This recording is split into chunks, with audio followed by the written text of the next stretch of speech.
Chapitre 6, dans lequel l'agent Fix montre une impatience bien légitime.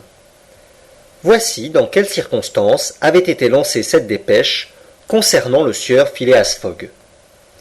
Le mercredi 9 octobre, on attendait pour 11 heures du matin, à Suez, le paquebot Mongolia de la Compagnie péninsulaire et orientale, steamer en fer à hélice et à spar-deck, jaugeant 2800 tonnes et possédant une force nominale de 500 chevaux.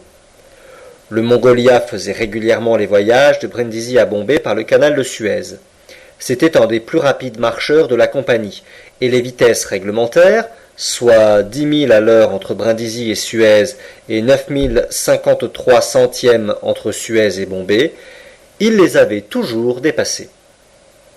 En attendant l'arrivée du Mongolia, deux hommes se promenaient sur le quai au milieu de la foule d'indigènes et d'étrangers qui affluent dans cette ville, naguère une bourgade, à laquelle la grandeur de M. de Lesseps assure un avenir considérable.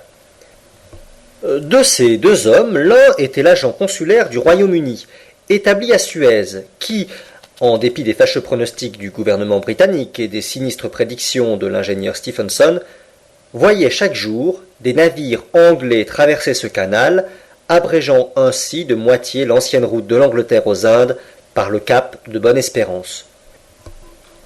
L'autre était un petit homme maigre, de figure assez intelligente, nerveux, qui contractait avec une persistance remarquable ses muscles sourcillés.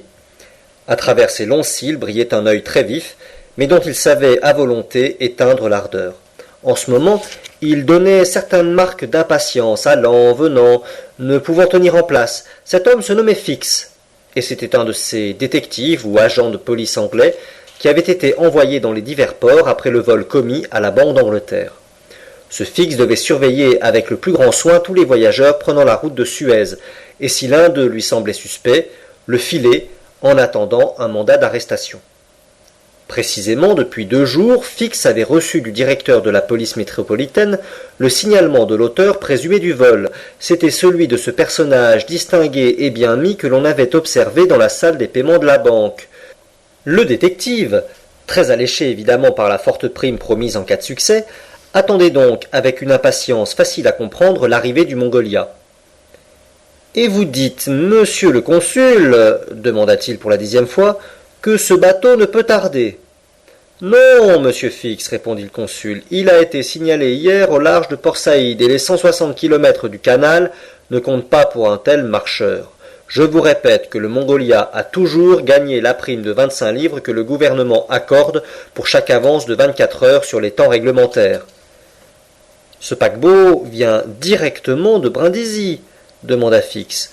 De Brindisi même, où il a pris la malle des Indes, de Brindisi qu'il a quitté samedi à 5 heures du soir.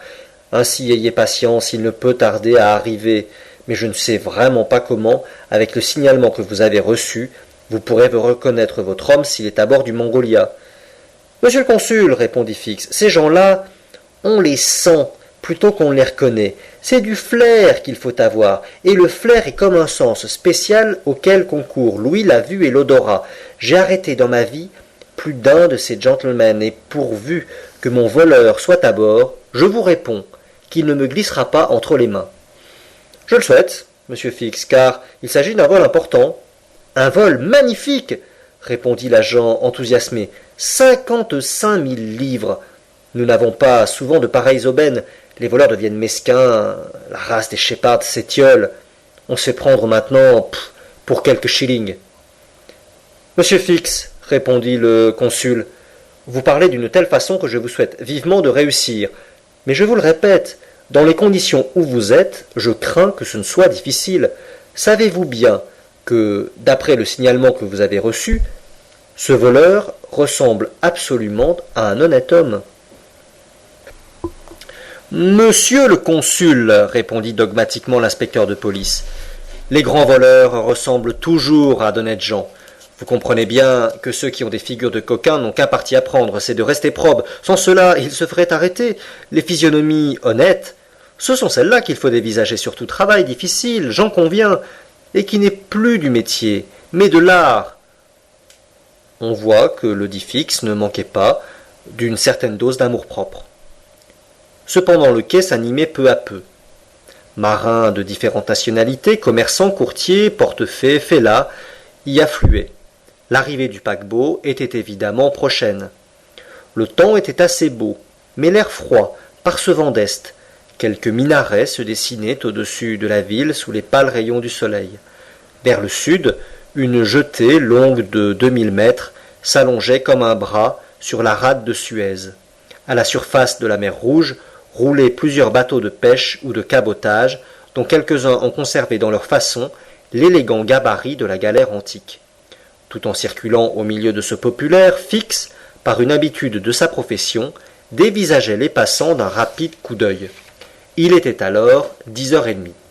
« Mais il n'arrivera pas, ce paquebot, s'écria-t-il en entendant sonner l'horloge du port. « Il ne peut être éloigné, répondit le consul.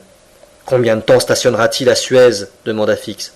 4 heures, le temps d'embarquer son charbon, de Suez à Aden à l'extrémité de la mer Rouge, on compte 1310 milles, et il faut faire provision de combustible. Et de Suez, ce bateau va directement à Bombay demanda Fix. Directement, sans remprocharge. Eh bien, dit Fix, si le voleur a pris cette route et ce bateau, il doit entrer dans son plan de débarquer à Suez, afin de gagner par une autre voie les possessions hollandaises ou françaises de l'Asie. Il doit bien savoir qu'il ne sera pas en sûreté dans l'Inde, qui est une terre anglaise. À moins que ce ne soit un homme très fort, répondit le consul. Vous le savez, un criminel anglais est toujours mieux caché à Londres qu'il ne le serait à l'étranger. Sur cette réflexion, qui donna fort à réfléchir à l'agent, le consul regagna ses bureaux, situés à peu de distance. L'inspecteur de police demeura seul, pris d'une impatience nerveuse, avec ce pressentiment assez bizarre que son voleur devait se trouver à bord du Mongolia. Et en vérité, si ce coquin avait quitté l'Angleterre avec l'intention de gagner le Nouveau Monde, la route des Indes, moins surveillée ou plus difficile à surveiller que celle de l'Atlantique, devait avoir obtenu sa préférence. Fix ne fut pas longtemps livré à ces réflexions. De vifs coups de sifflet annoncèrent l'arrivée du paquebot. Toute la horde de portefaix, de fellahs se précipita vers le quai dans un tumulte un peu inquiétant pour les membres et les vêtements des passagers. Une dizaine de canots se détachèrent de la rive et allèrent au-devant du Mongolia. Bientôt on aperçut la gigantesque coque du Mongolia passant entre les rives du canal, et 11 heures sonnaient quand le steamer vint mouiller en rade, pendant que sa vapeur fusait à grand bruit par les tuyaux d'échappement. Les passagers étaient assez nombreux à bord, quelques-uns restèrent sur le spar-deck à contempler le panorama pittoresque de la ville, mais la plupart débarquèrent dans les canots qui étaient venus accoster le bateau.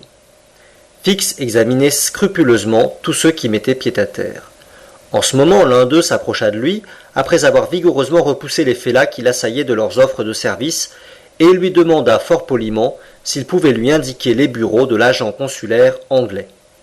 Et en même temps, ce passager présentait un passeport sur lequel il désirait sans doute faire apposer le visa britannique. Fix, instinctivement, prit le passeport, et d'un rapide coup d'œil, il en lut le signalement. Un mouvement involontaire faillit lui échapper. La feuille trembla dans sa main. Le signalement libellé sur le passeport était identique à celui qu'il avait reçu du directeur de la police métropolitaine. « Ce passeport n'est pas le vôtre, dit-il au passager.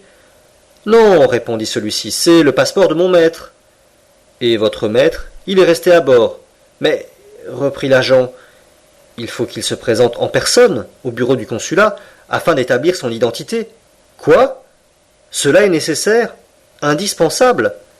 Et où sont ces bureaux ? » ?»« Là, au coin de la place, répondit l'inspecteur en indiquant une maison éloignée de 200 pas. « Alors je vais aller chercher mon maître, à qui pourtant cela ne plaira guère de se déranger. » Là-dessus, le passager salua Fix et retourna à bord du steamer.